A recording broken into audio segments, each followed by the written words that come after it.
आप देख रहे हैं न्यूज 24। आपके साथ मैं हूं पूजा। चुनाव के लिए न्यूज 24 के रिपोर्टर चप्पे चप्पे पर एक्टिव हैं। उत्तर प्रदेश में पहले चरण की वोटिंग में सिर्फ 21 दिन का वक्त रह गया है। पहले चरण में 11 जिलों की 58 विधानसभा सीटों के लिए वोटिंग होनी है और इन्हीं में से 2 सीटें हैं, एक है कैराना और दूसरा नोएडा।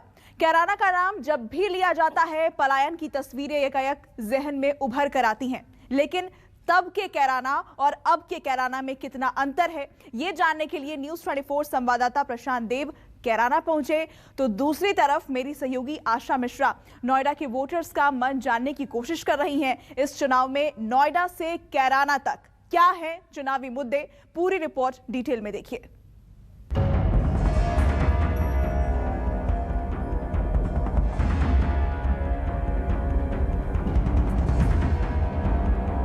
पलायन देखो 2 तरीके से होता है। एक तो वह अपना बेनिफिट के लिए पलायन करता है, एक आदमी करता है मजबूरी के लिए। तो यहाँ से जो पलायन हुआ वो मजबूरी वाला पलायन था। कोई पलायन कोई मुद्दा नहीं, आप फिलहाल खुशहाल है, कोई दिक्कत नहीं है किसी को भी।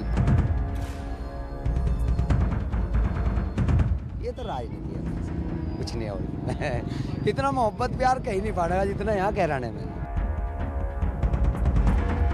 कैराना कभी इसी वजह से पहचाना गया जहां दरों दीवारों पर ये मकान बिकाऊ है चस्पा थे। वो दौर कुछ और था और अब एक नया दौर है। लेकिन 2016-17 से लेकर 2022 तक कितना बदला कैराना में क्या क्या बदला, ये जानना बहुत जरूरी हो जाता है। न्यूज 24 उसी कैराना में मौजूद है। हमने लोगों से बातचीत की है। ग्राउंड की रिपोर्ट किसे खुश कर देगी और किसे निराश। लोग क्या सोचते हैं, क्या कैराना की किस्मत अब बदल चुकी है? कैराना में कुल मतदाताओं की संख्या करीब 2,69,228 है, जिनमें 1,49,306 पुरुष वोटर्स हैं और 1,20,000 के आसपास महिला वोटर्स। कुछ मीडिया रिपोर्ट्स बताती हैं कि इतने सालों में कैराना में हिंदुओं की आबादी कम हुई, मुसलमानों की आबादी बढ़ गई। कैराना सीट पर पिछले 5 सालों से सपा का कब्जा है। ये सीट शामली लोकसभा में आती है। शामली में हुकुम सिंह की कभी तूती बोलती थी। कैराना सीट पर 7 बार साल 1974, साल 1980, 1985, 1996, 2002, 2007 और 2012 तक बीजेपी के हुकुम सिंह जीतते रहे। हुकुम सिंह ने ही पलायन का मुद्दा उठाया था। कैराना में हर चुनाव से पहले हिंदू मुसलमान होता है, जिससे वोटों को पोलराइज किया जाता है। लेकिन इस बार पलायन का कितना बड़ा मुद्दा है? कैराना के असल मुद्दे क्या हैं? खुद पब्लिक से सुनिए। हम कैराना के उस बाजार में हैं और लोगों से बात करने की कोशिश करेंगे, ये जानने की कोशिश करेंगे कि जो पलायन का मुद्दा था वो आज भी पब्लिक के लिए कोई मायने है या सिर्फ नेताओं के लिए एक मुद्दा है। पूरे कैराना मार्केट में है जिस वक्त बहुत ज़्यादा गर्मा गर्मी महसूस थी पलायन के मुद्दे को लेकर के। लोगों से बात करेंगे हम।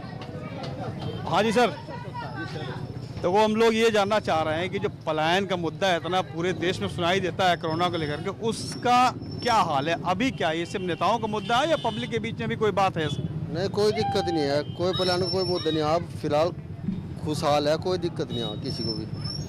तो वो जो ऐसा डर का माहौल था, कैराना के नाम सुनते ही लोग सोचते हैं कैराना का मतलब कि पलायन, मतलब लोग यहाँ से डर के भागते हैं कि अब क्या स्थिति है? फिलहाल कुछ नहीं है ऐसा। हाँ जी भाई साहब, पलायन की बात क्या है, क्यों होती है पलायन की बात कैराना में? ये तो सारा नीचे से ऊपर सारे रंगों को पता है पलायन क्या है। यहाँ इतनी भीड़ है, सारे हिंदुस्तान में तो पानेगी नहीं। जो यहाँ पलायन होता है यहाँ एक भी नहीं पावा था तो सारे ना भाग जाते हैं। ये तो राजनीति है भाई, कुछ नहीं और इतना मोहब्बत प्यार कहीं नहीं पड़ेगा जितना यहाँ कैराने में। टोली हो जाके यहाँ धर्म या जाति के भेदभाव पे तो एक थप्पड़ भी नहीं मारता कोई किसी का। वो अलग मसला है भाई, बदमाश गुंडा था तो उनका कोई धर्म होता ही नहीं, उसका तो कोई धर्म नहीं है। तो जिस भाई आज इसका जय जी माँ धर्म बदमा वो उसका कुछ नहीं है। प्यार मोहब्बत में कोई कमी नहीं। देख लो कितनी भीड़ है पूरे हिंदुस्तान में तो पाने की। हाँ जी, हाँ जी। किसकी सरकार बनेगी इस बार? योगी की जी। योगी की? हाँ जी। क्या नाम है आपका? राम निवास है जी, बुच्चा खेड़ी, किसान हूँ जी। अच्छा, हाँ जी। ये तो कह रहे हैं बाबा गए, आप कह रहे योगी? हाँ जी, बाबा तो 300 से भी ज्यादा सीट ले रहे। हाँ, बाबा जाना की मतलब जी। तो पलायन का मुद्दा भले नेताओं का हो, लेकिन पब्लिक के बीच में कहीं कोई डर नहीं है। नहीं जी, कोई डर नहीं जी, डर कुछ नहीं जी, वोट कोई किसी को दे डर किसी के नहीं, हमारे सब एक रहे जी, मोहब्बत प्यार पूरी कोई डर भाई साहब, ये जो पलायन की बात है, अब आज हम ये जानना चाहते हैं चुनाव के बाद कि पलायन का मतलब डर, तो कैराना में क्या कोई किसी किस्म का डर है किसी भी वर्ग में, चाहे हिंदू में चाहे मुसलमान में, या पलायन कोई मुद्दा रहेगा इस बार? आज की तारीख में कोई ऐसा नहीं है यहाँ, कोई पलायन का कोई डर नहीं है, मुद्दा नहीं है कोई भी, सब सुख शांति से काम चल रहा है, किसी के मन में कोई डर भय नहीं है। ठीक है सर, कुछ टाइम था 2017 से पहले कि यहाँ व्यापारियों को परेशान किया गया बहुत, वो व्यापारी होता है, इसमें कोई हिंदू मुसलमान नहीं था, उसमें व्यापारी हिंदू भी परेशान थे, मुसलमान भी परेशान थे, लेकिन आज की तारीख में ऐसा कुछ नहीं है। कुछ अब तो कैंडिडेट का भी अनाउंसमेंट हो गई, तो इस बार किस पे मुहर लगेगी? कमल, जमशेद भाई भी कमल पे लगाएंगे? गंगा सिंह जी। ये मतलब थोड़ा अजीब लगता है कि नहीं, अजीब क्यों लगता है? मतलब कि मुसलमान कमल को वोट देगा। भाई कांग्रेस भी पार्टी है, बीजेपी भी पार्टी है, समाजवादी भी पार्टी है, बसपा पार्टी है। मेरी सोच मेरे साथ है, इन भाइयों की हाँ जी, के साथ है। यहाँ उस बात से कोई मकसद नहीं है जी, हिंदू मुसलमान का मतलब नहीं है, जो जहाँ मर्जी आए वहाँ जाएगा वो, कोई किसी ने नहीं रोकेगा। क्या नाम है आपका? गय्यूर हसन है जी। अच्छा जी, हम कमलते देते हैं, आज से नहीं देते, पहले से देगा। इस बात से हम भी नहीं कहते किसी तो कहाँ जाएगा, जो हमारी पार्टी है वो वहाँ जाएगी, हम रोकते नहीं अपने बराबर में भी, चाहे भाई भी है, जहाँ उसकी मर्जी है वहाँ तो कोई बात नहीं, वो तो उसकी मर्जी का सोता है, वो अपना काम स्वार्थ ले रहा वहाँ से ले रहा, अपना काम निकाल रहा वहाँ से निकाल रहा, हम अपना काम वहाँ से निकाल रहे, तो कोई बात नहीं उठती। पूरा देश जानता है कैराना हिंदू मुसलमान के नाम से, ऐसा क्यों? नहीं देखिए, जब यहाँ पे प्यार है बहुत आपस में, बिल्कुल वास्तव में प्यार है। मैं बाजार में खड़ा हूँ, किसी से पूछ लो, कोई और आज तक कोई झगड़ा भी नहीं हुआ। मैं ये पूछना चाहता हूँ कि बाकी देश तो ये जानना चाहता है कि हिंदू मुसलमान आपस में लड़ते रहते, कैराना में हिंदू अलग है मुसलमान है, ये मैं तस्वीर जानना चाहता हूँ आप कि ये कैसे तस्वीर बनी थी? ये तस्वीर जिसे बनाई गलत बनाई, ऐसा बिल्कुल भी नहीं है। हाँ ये बात जरूर है, यहाँ बदमाशी थी, पहले रंगदारी थी, दिन दहाड़े मर्डर हुए हैं, ये सच्चाई है, लेकिन बदमाशी में और सांप्रदायिक में बहुत फर्क है मेरे हिसाब से। सांप्रदायिक ना पहले थी ना कोई झगड़ा, सांप्रदायिक कोई मसला ही नहीं है जरा सा भी। हाँ बदमाशी थी सपा सरकार में, जिस समय ये मात्र संयोग कह लो या कुछ भी कह लो, उस समय सपा सरकार थी और उस समय यहाँ कुछ व्यापारियों के मर्डर हुए और उनसे रंगदारी मांगी गई, जिससे डर का कुछ लोगों ने जो है शहर भी छोड़ा, उसमें कुछ लोग हैं, उसी से पलायन कह सकते हैं आप। लेकिन अब ऐसा बिल्कुल नहीं, हालात बदल गए हैं और जो है अब यहाँ व्यापारी निडर होकर अपना व्यापार कर रहा है, बिल्कुल निडर हो गए, कोई समस्या नहीं है। तो ये थे कैराना के लोग जिनसे हमने बात की, और बीच बाजार में है जहाँ पे कभी किसी ज़माने में दहशत का माहौल हुआ करता था, चाहे वो हिंदुओं के बीच हो या मुसलमानों के बीच में। पलायन का मुद्दा ऐसे उठ के आया जैसे कि कैराना के बाहर अगर कोई बात हो, ऐसा लगता हो कैराना बहुत डरावनी चीज़ है, लेकिन लोग यहाँ पे अब बता रहे हैं कि आपस में बहुत मिल के रहते हैं। और आज जो है पलायन का कोई मुद्दा आम आदमी के बीच में नहीं है, नेता भले इसे बुनाने की कोशिश करें पक्ष विपक्ष वाले, लेकिन आम आदमी के बीच में भाईचारा बना हुआ है। और जैसा कि यहाँ पे लोगों ने बात किया कि कानून व्यवस्था बहुत बड़ी यहाँ पे चुनौती थी, जो अब काफ़ी हद तक दुरुस्त कर ली गई है, जैसा कि लोगों का कहना है। और जो लोग हैं वो ये कहते हैं, जहाँ तक बात चुनाव की है, सरकार बनाने की, तो जो अच्छा काम करेगा सरकार उसी की बनेगी। पिछली बार कैराना से नाहिद हसन की जीत हुई, जिन्हें करीब 48% वोटर्स का साथ मिला। मृगांका सिंह को करीब 33% वोट आए। कैराना में नाहिद हसन इस बार मुद्दा है। नाहिद को गैंगस्टर एक्ट में गिरफ्तार किया गया है। समाजवादी पार्टी इसका जोर शोर से प्रचार कर रही है और बीजेपी नाहिद हसन की क्राइम कुंडली बनाकर उसको प्रचारित कर रही है। कैराना में नाहिद हसन समाजवादी पार्टी की तरफ से उम्मीदवार बनाए गए थे, लेकिन उनके जेल जाने के बाद इस सीन में थोड़ा बदलाव होता नजर आ रहा है। उनके खिलाफ चुनाव मैदान में है मृगांका सिंह, हुकुम सिंह की बेटी। लेकिन लहर किसकी है? मृगांका सिंह 2017 की हार का बदला लेंगी या फिर नाहिद हसन के साथ लोगों की सहानुभूति जाएगी? यहाँ पे चुनाव का गणित किसकी तरफ रहेगा? चुनाव का गणित जो है पूरे प्रदेश में ही समाजवादी की तरफ झुका हुआ है। कैराना में जो है नाहिद हसन के हिसाब में ही गणित है, 20,000 प्लस जीत है जी। पहले भी 21,000 कुछ से जीतते हैं, उससे पहले जब उनके चाचा उनके खिलाफ लड़े तब भी 1100 वोट से जीत के थे। अब तो चाचा भी कोई वगैरह खिलाफ वगैरह नहीं है, तो 20-25 हज़ार से ऊपर ही जीतेंगे। अब तीसरी बार विधायक बनेंगे, तीसरी बार और पूरे प्रदेश में गठबंधन की सरकार आएगी।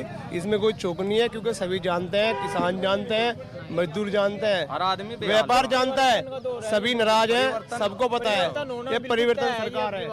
हाँ जी, अब की बार परिवर्तन होना बिल्कुल तय है। अब की बार तीसरी बार हैट्रिक लगेगी। गरीबों का इतना बुरा हाल है जो महंगाई की वजह से जो बिल्कुल बस पता नहीं किस तरह से सांस ले रहे हैं, बस ऊपर वाले की मर्जी है, जो सांस ले रहे हैं, सांस लेने का रास्ता नहीं रह रहा, इतनी महंगाई है। आपने तो बहुत देखा होगा, बड़ी पार्टियों को देखा होगा, कितनी आई कितनी गई, किसकी सरकार अच्छी है? सपा का भी देखा, भाजपा की देखा, कांग्रेस का भी देखा। ये विकास नहीं है कुछ भी, मजदूरी नहीं है कुछ भी, वही परेशान होता फिर रहा मजदूर है, कोई भी रोजगार नहीं है, खत्म है बिल्कुल। ज्यादा स्थिति है, जनता परेशान है बहुत। अब इस बार क्या क्या कहानी? मरगंगा बनेगी, मरगंगा बनेगी, बड़ी मोटर जीतेगी, हाँ बड़ी मोटर जीतेगी। पे मोहर लगेगी। देखो जी, इस टाइम तो अखिलेश की चल रही बात नहीं दिखाया जी, सब यहाँ तो अखिलेश की बात चल रही इस टाइम। तो योगी बाबा ने अच्छा काम नहीं किया? योगी जैसा काम किसी ने किया नहीं, लेकिन मसला ये आ गया सिर्फ जो है महंगाई की वजह से।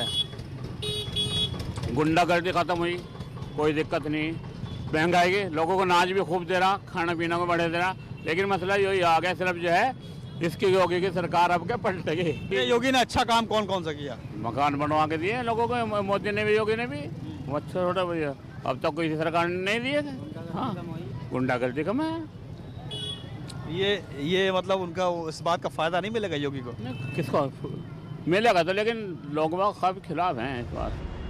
आज कैराना में किसी को कोई डर नहीं है, घर से बेफिक्र होकर लड़कियां बाहर निकल सकती हैं, डॉक्टर हो या बिजनेसमैन अब बेखौफ होकर अपना कामकाज चला रहे हैं। कैराना में पलायन का मुद्दा एक बहुत बड़ा हमेशा रहा है, और पलायन एक ऐसा शब्द बन गया है जिसको लेकर के मन में लोगों पे एक डर किसी ज़माने में बना हुआ था। क्या वो डर आज निकल चुका है? क्या थी पलायन की पूरी कहानी? क्या वाकई डर की वजह से लोग पलायन कर गए थे? हमारे साथ है बात करने के लिए यहीं के कैराना के निवासी। क्या नाम है सर आपका? गुरदीप सिंह। गुरदीप सिंह जी, अभी हम आपसे बात कर रहे थे, काफ़ी बात आप बता रहे थे, असल वजह क्या थी? क्या डर और भय का वाकई ऐसा माहौल बन गया था कि एक वर्ग यहाँ से सब कुछ छोड़ के भाग गया था? अब स्थिति क्या है? जी, यहाँ कानून व्यवस्था ख़राब हो गई थी।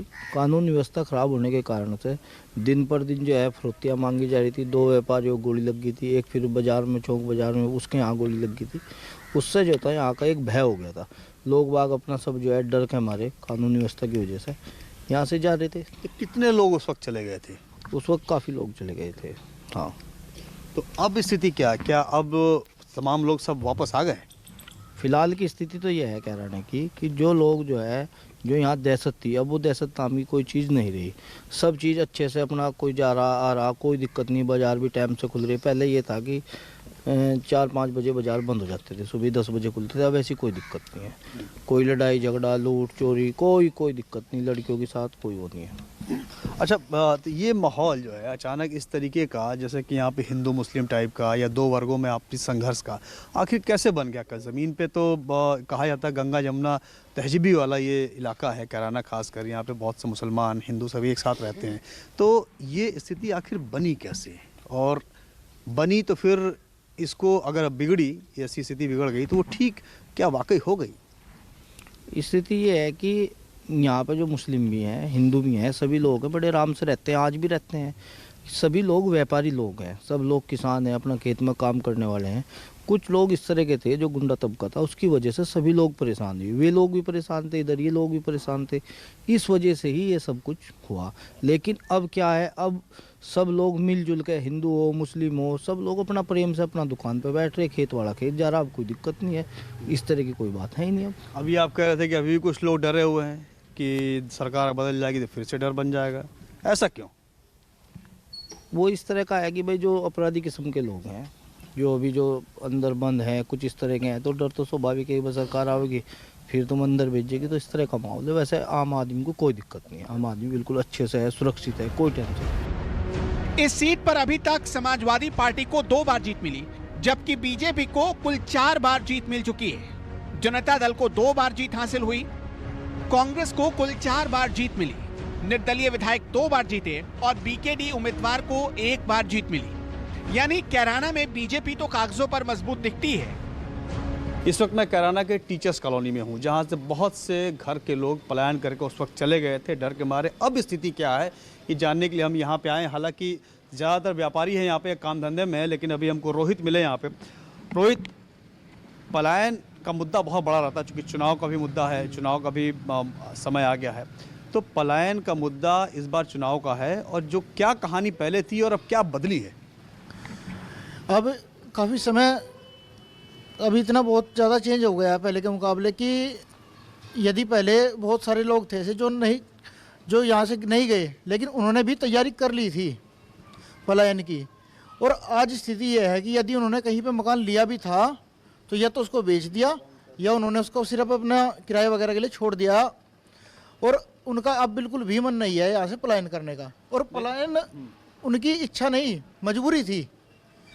पलायन देखो 2 तरीके से होता है, एक तो वह अपना बेनिफिट के लिए पलायन करता है, एक आदमी करता है मजबूरी के लिए। तो यहाँ से जो पलायन हुआ वो मजबूरी वाला पलायन था। तो मजबूरी वाला पलायन जो हुआ तो उसमें से वापसी हुई लोगों की, लोग वापस आए? जी, कई परिवार वापस आए जो जा चुके थे, और बहुत लोग ऐसे हैं जो वहाँ पे सेटल हो गए, लेकिन अभी भी जब आते हैं तो कहते हैं कि हमारा वहाँ मन नहीं। कोई ऐसा जानने वाला है जो घर छोड़ के गया डर के मारे, फिर वापस आया या नहीं आया? जी, 4-5 घर तो मेरे अभी भी ध्यान में है जो वापस आए हैं, और कुछ परिवार ऐसे हैं जो सेटल हो गए, फिर अब उनका मन भी करता है तो व्यापार के कारण में आ नहीं पा रहे। ऐसे बहुत सारे परिवार हैं। अब स्थिति क्या है? अब तो स्थिति ये है कि लोग बिल्कुल भयमुक्त जी रहे हैं और कोई टेंशन नहीं है। और आपसी भाईचारा दोनों हिंदू मुस्लिम भाइयों में वो बना हुआ है या उसमें कोई दिक्कत?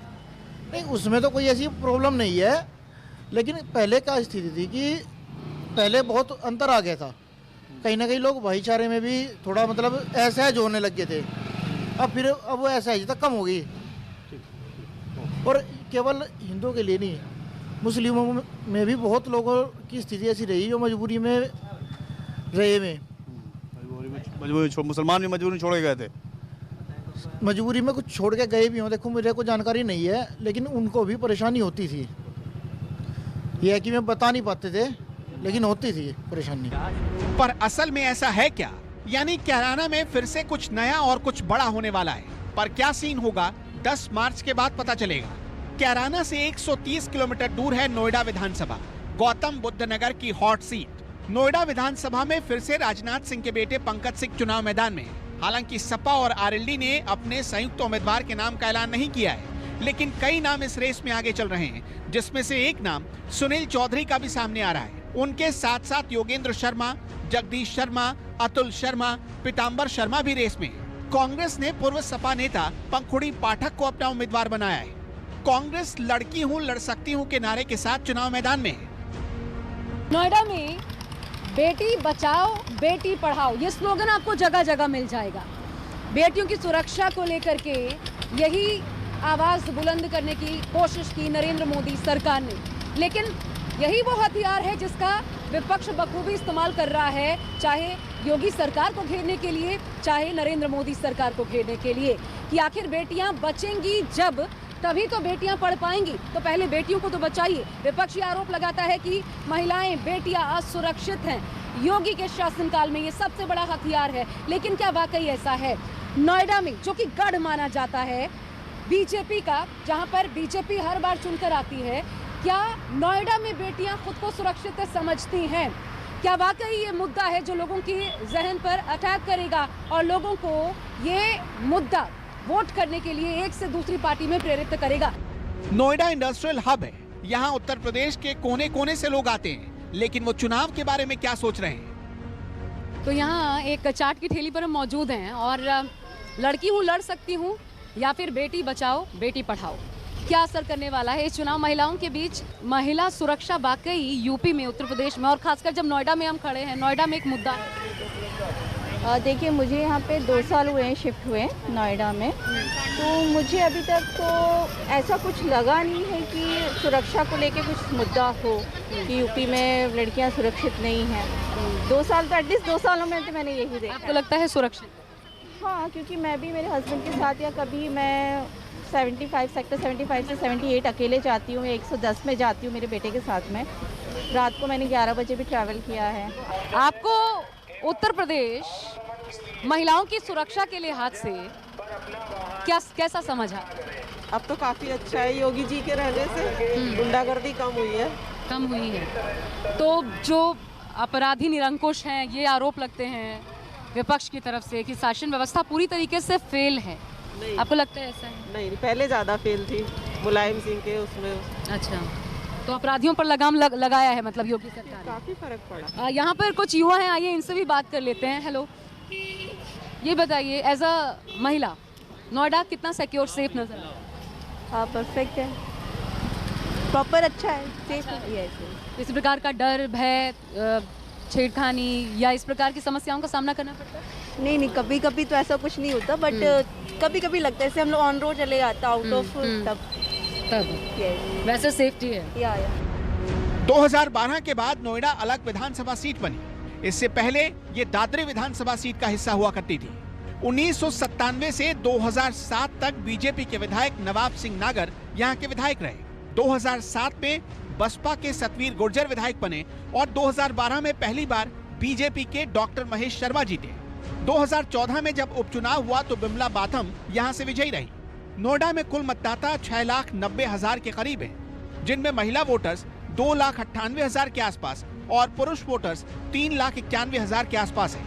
नोएडा सीट पर सबसे ज्यादा ब्राह्मण वोटर्स हैं। यहाँ 1,30,000 के करीब ब्राह्मण हैं, जबकि बनिया वोटर्स करीब 1,10,000 के आसपास है। 70,000 के आसपास मुस्लिम वोटर्स हैं और गुर्जरों की भी अच्छी खासी तादाद है, करीब 35,000।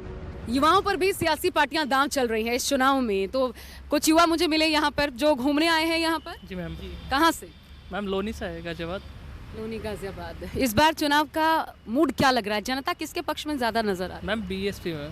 बीएसपी जी। लेकिन जितने भी सर्वे आ रहे हैं उसमें तो मायावती को बहुत तगड़ा नुकसान लग रहा है कि तीसरे पोजीशन पे, क्योंकि ये फाइट समाजवादी पार्टी और बीजेपी के बीच है। एक तरफा फाइट सिर्फ दो सियासी पार्टियों के बीच नजर आ रही है, तो फिर मायावती क्या लगता है इसमें?